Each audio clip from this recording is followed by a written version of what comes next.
어떤 조용한 주택가 한 구석에 건축 연수가 꽤 된 집이지만 정원이 잘 가꾸어진 단독주택이 자리 잡고 있습니다. 그 집의 주인인 김태호 씨는 올해로 90세를 맞이하셨습니다. 최근 정기 건강검진을 받았을 때 담당 의사로부터 놀라운 말을 들었다고 합니다. 김 씨의 신체 나이는 70대 초반 정도네요. 이렇게 훌륭한 수치를 보는 건 드물어요. 라고요.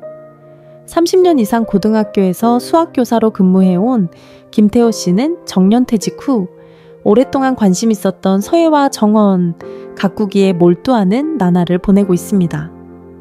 사계절마다 피는 꽃들과 채소를 기르는 것은 그에게 무엇보다 즐거운 일입니다. 그러나 사실 이 평화로운 일상 속에 놀라운 장수의 비결이 숨겨져 있었던 것입니다.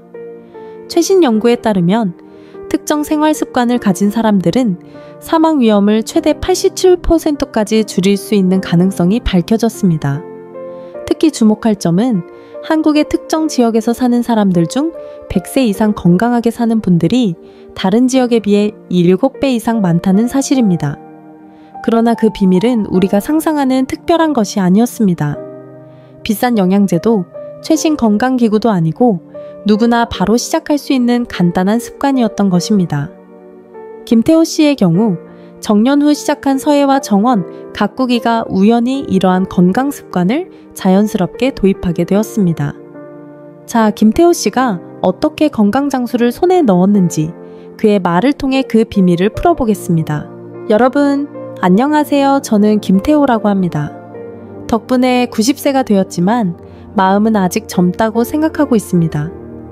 최근 의사 선생님께서 신체 나이가 70대 초반이라고 말씀하시니 저 자신도 놀랐습니다. 설마 이런 나이에도 젊은 시절과 다름없이 건강하게 지낼 줄은 상상도 못했으니까요. 생각해보니 저는 30년 이상 고등학교 수학교사로 교단에 섰습니다. 숫자와 논리의 세계에 푹 빠져 사는 매일이었지만 정년을 맞이한 후부터는 이전부터 관심 있었던 서예와 이 정원의 손질에 시간을 쏟게 되었습니다. 먹냄새에 마음을 가라앉히고 붓을 움직이는 시간은 무엇과도 바꿀 수 없는 기쁨입니다. 그리고 이 정원에서 흙을 만지며 계절의 변화를 피부로 느끼면서 꽃과 채소를 기르는 것은 제 생활에 없어서는 안 될 것입니다. 봄에는 다채로운 꽃들이 만발하고 여름에는 태양빛을 받으며 채소들이 풍성하게 열매를 맺습니다. 그 성장을 지켜보는 것은 마치 자신의 아이들의 성장을 보는 듯해서 마음이 따뜻해집니다. 하지만 지금 이렇게 돌아보니 이 평화로운 일상 속의 고소 장수의 비결이 숨겨져 있었다는 것을 깨닫게 됩니다. 특별한 것을 하고 있다고 생각하지 않았지만 매일의 사소한 습관이 제 건강을 지탱해 주었던 것이겠지요. 최근 연구에서 특정 생활 습관이 사망 위험을 크게 줄일 수 있다는 말을 들었습니다. 한국의 장수 지역에서는 100세 이상 분들이 매우 많다는 이야기도 흥미롭네요. 하지만 그 비밀이 비싼 것이 아니라 누구나 할 수 있는 간단한 것이라고 해서 왠지 용기가 납니다. 제 경우에는 정년 후 시작한 서예와 정원, 가꾸기가 결과적으로 그 건강 습관을 도입하게 된 것 같습니다. 예를 들어 매일 아침 정원에 나가기 전에 15분 정도 동네를 걷는 것이 어느새 습관이 되었습니다. 특별히 의식했던 것은 아니지만 정원의 모습을 보러 가기 전에 몸을 조금 움직여보자고 생각한 것이 계기였던 것 같습니다. 그리고 정원에 물 주기 때에는 자신도 수분을 섭취하도록 하고 있습니다. 여름 더운 날에는 특히 주의하고 있어요. 돌아보니 젊은 시절에는 일이 바빠 자신의 건강을 돌아볼 여유가 없었습니다. 밤늦게까지 학교에 남아 채점하거나 시험 문제를 만들거나 수면 부족도 일상이었지요. 운동다운 운동도 거의 하지 않았네요.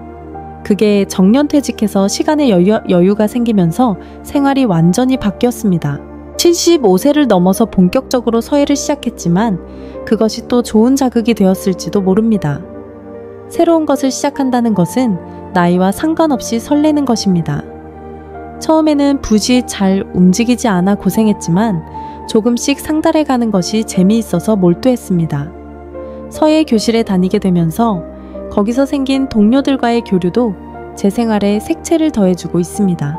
정원 가꾸기 쪽도 처음에는 허리가 아파서 장시간 작업이 어려웠습니다. 하지만 조금씩 몸을 움직이도록 하다 보니 어느새 통증도 사라졌습니다. 흙을 만지고 식물의 성장을 느끼는 기쁨이 몸을 움직이는 고통을 잊게 해주었을지도 모릅니다. 지금은 손주들과 함께 정원을 손질하는 것이 무엇보다 즐겁습니다. 작은 손을 열심히 움직여 풀을 뽑거나 꽃에 물을 주는 모습은 정말 사랑스럽습니다. 연구자분들이 장수 지역에 공통되는 생활 습관을 자세히 분석한 결과 누구나 실천할 수 있는 3가지 중요한 요소가 떠올랐다고 합니다. 이러한 습관은 나이와 상관없이 그날부터 시작할 수 있는 간단한 것들 뿐이라고 해요. 그리고 놀랍게도 이러한 습관을 실천하는 사람들의 많은 수가 불과 몇 주 만에 변화를 느끼기 시작한다고 합니다. 아침 기상이 좋아졌다, 몸이 가볍게 느껴진다, 가족으로부터 젊어졌다고 들었다 등 과학적인 근거와 함께 실감할 수 있는 변화가 잇따라 보고되고 있다고 합니다. 나이 든 몸을 움직이는 것은 어렵다고 생각했지만 실제로 시작해보니 오히려 움직이지 않는 것이 몸에 좋지 않다는 것을 알았습니다. 몸은 쓰면 쓸수록 응답해주는 것이네요. 자, 여기부터는 제가 매일 생활 속에서 자연스럽게 하고 있는, 그리고 장수의 비결이라고 할 수 있는 3가지 중요한 요소에 대해 가장 효과적이라고 느끼는 것부터 순서대로 말씀드리고 싶습니다. 이 이야기를 듣는 것으로 여러분도 100세까지의 건강하고 풍요로운 인생을 손에 넣을 가능성이 있다고 믿습니다. 그리고 그 방법은 여러분이 상상하는 것보다 훨씬 간단한 것입니다. 저처럼 나이 들어도 건강하고 활동적인 생활을 보내는 것은 결코 꿈 같은 이야기가 아닙니다. 오히려 올바른 지식과 적절한 습관이 있으면 누구나 실현할 수 있는 현실적인 목표입니다.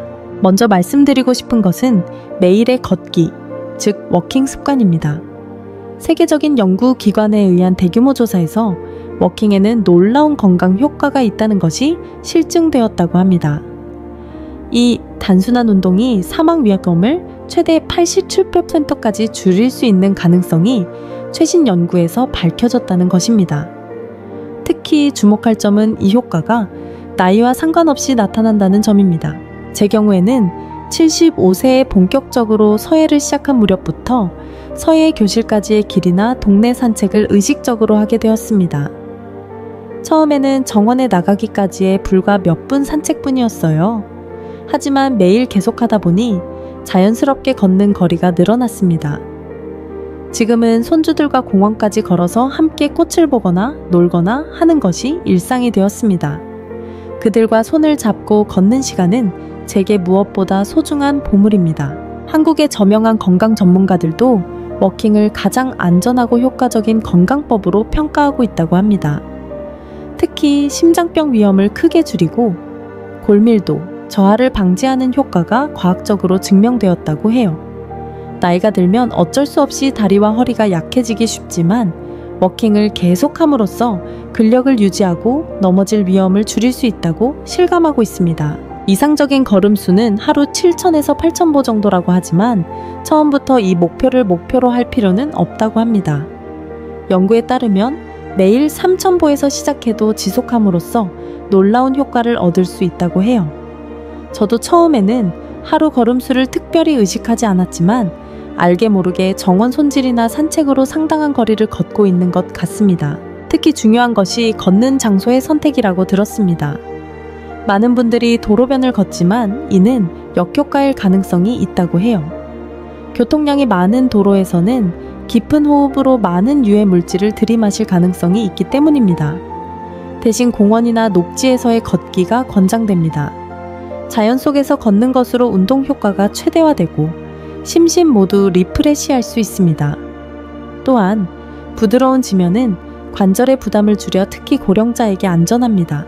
제 경우에는 집 근처의 조용한 주택가를 지나 작은 공원까지 걷는 코스를 자주 걷습니다. 도중에는 얼굴 익은 동네 분들과 서서 이야기하는 것도 좋은 휴식이 됩니다. 세상 이야기를 하거나 정원의 풀꽃에 대해 이야기하는 시간은 사소하지만 마음이 따뜻해지는 순간입니다. 워킹의 훌륭한 점은 특별한 도구도 기술도 필요 없고 무엇보다 완전 무료라는 것입니다. 오늘부터라도 현관을 나와 5분만 걷는 것, 그것만으로도 여러분의 인생을 크게 바꾸는 첫걸음이 될지도 모릅니다. 가장 효과적인 것은 아침 시간대라고 들었습니다. 아침 햇살을 받으며 걷는 것으로 체내 시계가 정돈되어 하루 종일 활력에 넘친 상태를 유지할 수 있다고 해요. 저도 정원일을 하기 전 산책이 몸을 드는 준비 운동이 됩니다. 아침에 상쾌한 공기 속에서 걷는 것은 정말 기분 좋습니다. 정원의 풀과 나무의 성장을 천천히 바라보며 걷는 것은 매우 즐거운 일입니다. 알게 모르게 1시간 가까이 걷고 있는 경우도 있습니다. 이 워킹 습관은 단순한 운동 이상의 가치가 있다고 느껴집니다. 제 예처럼 손주들과의 시간이 늘고 지역분들과의 연결을 깊게 하는 기회가 됩니다. 또한 자연과의 접촉을 통해 마음의 건강도 유지할 수 있습니다. 아름다운 경치를 보거나 새소리를 듣는 동안 마음이 안정되고 매일의 고민도 작게 느껴집니다. 시작할 때의 포인트는 무리 없는 거리부터 시작하는 것, 그리고 가능한 한 자연에 둘러싸인 안전한 장소를 선택하는 것입니다. 걸음폭이나 속도에 집착할 필요는 없습니다. 천천히 자신의 페이스로 걷는 것이 오래 지속하는 비결입니다. 저도 처음에는 천천히 한 페이스로 피곤하지 않은 정도의 거리부터 시작했습니다.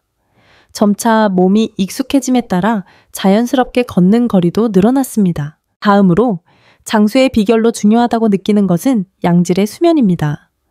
세계의 장수 지역에서 보이는 공통점 중 하나에 수면에 대한 특별한 집착이 있다고 합니다. 약의 보충은 음식에 미치지 못하고 음식의 보충은 잠에 미치지 못한다는 옛말이 시사하듯 수면 효소가 우리가 스스로에게 줄 수 있는 가장 귀중한 영양원일지도 모릅니다. 최신 연구에서는 수면의 질이 수명에 미치는 영향이 명확해지고 있습니다. 특히 주목할 연구 결과로서 적절한 수면 습관을 가진 사람은 그렇지 않은 사람에 비해 뇌의 노화를 2년간 늦출 수 있다는 것이 밝혀졌습니다. 이는 어떤 비싼 영양제보다 강력한 효과라고 할 수 있겠지요. 이전에 저는 밤늦게까지 깨어있는 일이 많았습니다. 텔레비전을 보거나 책을 읽거나 때로는 밤중에 생각에 잠기거나 그러나 서예를 시작한 후부터 아침 일찍 일어나 붓을 잡는 것이 즐거워져 자연스럽게 일찍 자고 일찍 일어나는 습관이 붙었습니다. 아침 일찍 정원에 나와 식물의 모습을 보는 것도 즐거움 중 하나입니다. 아침 햇살을 받으며 정원을 걷고 있으면 마음도 몸도 상쾌한 기분이 됩니다. 그러면 밤에도 자연스럽게 일찍 잠이 오는 법입니다. 특히 중요한 것이 취침 시간이라고 들었습니다. 전통적인 동양의학에서는 21시부터 23시 사이에 취침하는 것을 권장합니다. 이 시간대는 체내의 온화한 에너지가 가장 높아지는 시기라 하며 가장 효과적으로 몸을 회복시킬 수 있다고 해요. 이상적인 수면 시간은 5.5시간부터 7시간이라고 합니다. 의외로 느껴질지도 모르지만 이는 세계적인 연구에서도 뒷받침되고 있다고 해요. 7시간 이상의 장시간 수면은 오히려 인지 기능의 저하를 초래할 가능성이 있다고 합니다.